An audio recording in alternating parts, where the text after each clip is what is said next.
Champions league के दोनों semifinal का फर्स्ट लेग हो गया। एक मैच जिसमें परफेक्ट स्ट्रक्चर था, डिसिप्लिन था, और दूसरा जहां एक राइट बैक 50 यार्ड स्प्रिंट कर रहा था और स्ट्राइकर अपने ही सेंटर बैक के पास से बॉल ले रहा था। भाई दोनों मैचेस ने एक चीज़ प्रूव कर दी, फुटबॉल का जो नेक्स्ट लेवल है वो आर्सेनल के लेवल से बिल्कुल अलग है।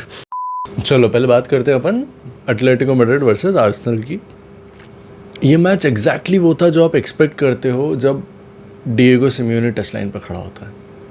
His team was compact, his team was disciplined and very annoying.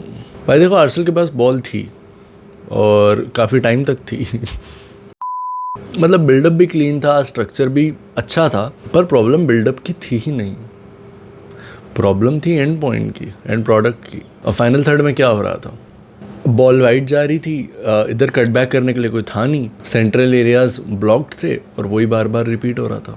Arsenal का अटैक का पूरा लूप बन गया था, एक स्टार्ट करो, रोटेट करो, एंड में कुछ नहीं। तुमने कुछ शोज़ देखे हैं ऐसे जिसके तुम 8-10 एपिसोड देख लेते हो और लास्ट में कुछ होता ही नहीं है, जिसमें वही आर्सेनल का अटैक था।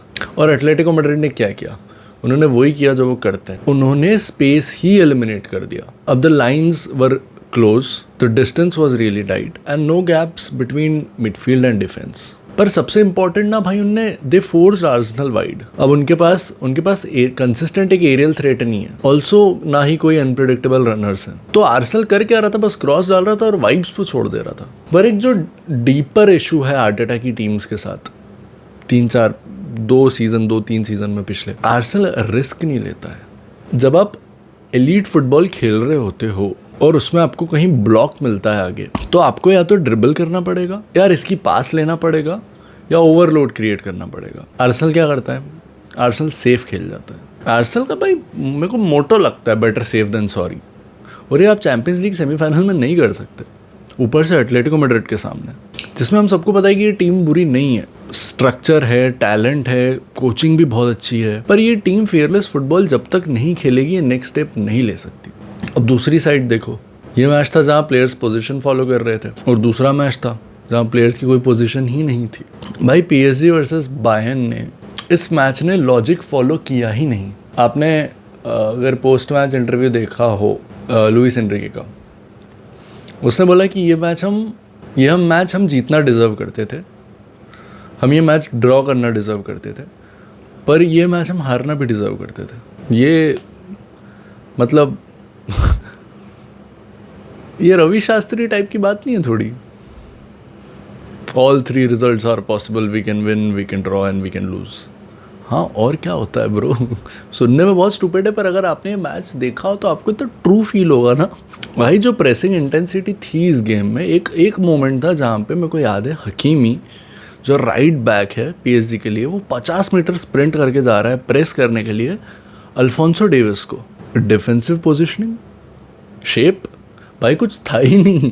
सिर्फ उनका एक मोटिव था, एक गोल था कि अपोनेंट को कंफर्टेबल ही मत होने दो।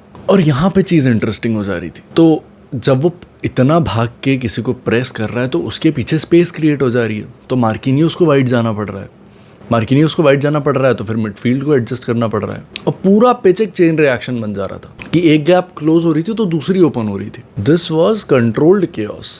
अगर आप मैन टू मैन खेल रहे हो तो वो तो पोजीशनलेस फुटबॉल है ना, क्योंकि इस मैच में मैंने किसी को उसकी पोजीशन पे मोस्टली नहीं ही देखा। डेम्बेले स्ट्राइकर होकर मिडफील्ड में आ रहा है, हैरी केन अपने सेंटर बैक से पास ले रहा है, क्या चल रहा था। तुम्हारी इस मैच में तुम्हारी जो पोजीशन है वो तुम्हारी नहीं थी, तुम्हारी जो पोजीशन थी वो आपके ओपोनेंट पे डिफेंड कर रही थी इस गेम में, क्योंकि कौन स्ट्राइकर है कौन डिफेंसिव मिडफील्डर है क्लियर नहीं था। और ये केओस रैंडम नहीं था, यूनाइटेड का मैच नहीं था राल्फ रैगनिक के अंडर की बस कवानी भी डाल दो, रोनाल्डो भी डाल दो, मार्शल भी डाल दो, रैशफोर्ड भी डाल दो और केओस कर दो। ये वो नहीं था, इट वाज इंटेंशनल, क्योंकि जब केन ड्रॉप कर रहा था तो डिफेंस वाज फॉलोइंग हिम, जिसकी वजह से स्पेस क्रिएट हो रहा था। तो बायर्न के प्लेयर्स क्या कर रहे थे, जो फुल बैक्स थे वो अंडरलैप कर रहे थे, क्योंकि एवरीवन न्यू दैट ट्रिगर। और जो इस गेम में ड्रिबलिंग देखी है मैंने, ओहो, आर्सेन वेंगर ने बोला था कि पीएसजी के पास सिर्फ ड्रिबलर्स हैं, पर यहाँ दोनों टीम्स में सेम क्वालिटी थी, दोनों ही टीम्स बराबर से ड्रिबलिंग कर रही थी। हाफ टर्न पे प्लेयर्स बॉल रिसीव कर रहे थे और सीधा अटैक, कोई पास नहीं, कोई पॉज नहीं, डायरेक्ट अटैक। लुइस डियाज को देखो, लुइस डियाज ने लुइस डियास ने अपने बॉक्स से बॉल उठाई और 70 यार्ड भाग गया वो बॉल लेके। अब उसको देखो, जिसका मैं नाम प्रोनाउंस नहीं कर पाता हूँ आज भी ढंग से, क्विचा क्वारत्स्केलिया। कोई फ़र्क ही नहीं पड़ रहा था टाइट स्पेस से। एक फेक पॉस एक्सप्लोड गोल। आर्सेनल के फैंस भाई पहला मैच तो देख के सोच रहे होंगे कि ये कितना डायरेक्ट फुटबॉल खेलना अलाउड भी होता है, क्योंकि भाई एंटरटेनिंग तो था ही है मैच, पर एक ये एवोल्यूशन था फुटबॉल के लिए।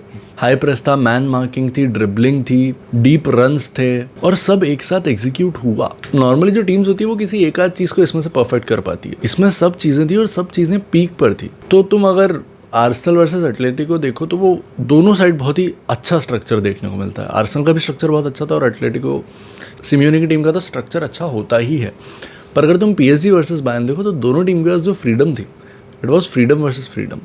और दोनों साइड अब जब फियरलेस होकर खेल रही है तो फुटबॉल आर्ट तो बनेगा ही। क्योंकि भाई जब 2026 के सेमीफाइनल की बात होगी अगले साल 2-3 साल बाद, तो कोई ये याद नहीं रखेगा कि एटलेटिको का स्ट्रक्चर कितना कॉम्पैक्ट था, उन्होंने डिफेंस मतलब कितना कॉम्पैक्टली डिफेंड किया उन्होंने। लोग याद करेंगे कि पीएसजी वर्सेस बायर्न के सेमीफाइनल में 9 गोल्स हुए थे। और आर्सेनल तो है ही, आर्सेनल का क्या बोलूँ हम। आर्सेनल जब तक डर डर के खेलेगा वो कंट्रोल करेगा गेम्स, उसमें कोई कभी प्रॉब्लम नहीं आएगी, वो करेगा कंट्रोल गेम्स, पर वो डोमिनेट नहीं कर पाएगा। तो ये पूरा एक आपको किस टाइप का फुटबॉल पसंद है उस पर भी डिपेंड करता है। क्या आपको केओस पसंद है तो आपको पीएसजी वर्सेस बायर्न का गेम बहुत अच्छा लगा होगा, या आपको कंट्रोल पसंद है जो जोसे मोरिनियो स्कूल ऑफ थॉट है कि 1-0 से जीतना बेटर है इंस्टेड ऑफ 5-4 से जीतना।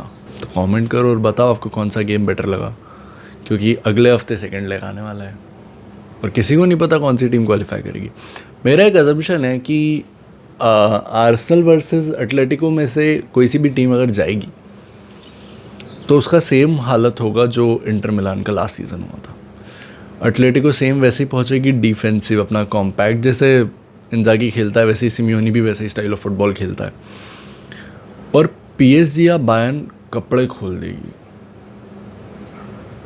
आर्सेनल आया तो पता नहीं, वी डोंट नो, पर अगर एटलेटिको आई तो मेरे को लगता नहीं है कि वो लोग फिर भी जीत पाएंगे, नॉट अगेंस्ट पीएसजी और बायर्न म्यूनिख।